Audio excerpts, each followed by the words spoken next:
passive Seasonic. The airflow is completely blocked.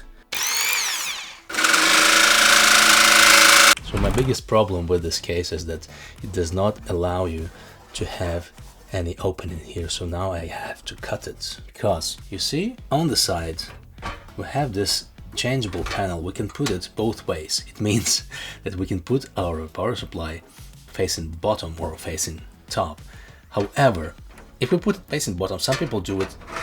I prefer not doing this because this filtering rarely works well, and I use passive supplies, so I prefer having my supplies passively cooled. If your supply is passively cooled, you need to put it upside down so the air gets out. Having this panel here, it is not possible to do it at all, because your power supply will not have air at all. It will burn. So I've decided that I will use a hacksaw, maybe some electric hacksaw, to make a hole here so it will be usable with my Seasonic passive. But it's not fully passive, it's semi-passive, but I always keep it upside down. It's not even upside down, right? It's a common practice right now to use it that way. If you use a typical hacksaw, this will not be straight, as opposed to when you use a jigsaw or something like that. So yeah, factor those expenses in.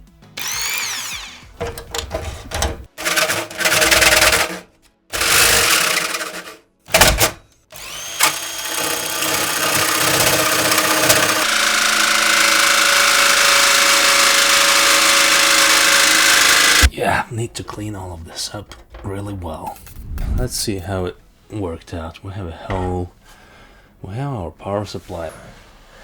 As you see, a lot of space is uncovered. Not all of it, not all of it. I still wish we had more opening here. If we wish to uncover it even further, we will have to give up our vertical GPU mount.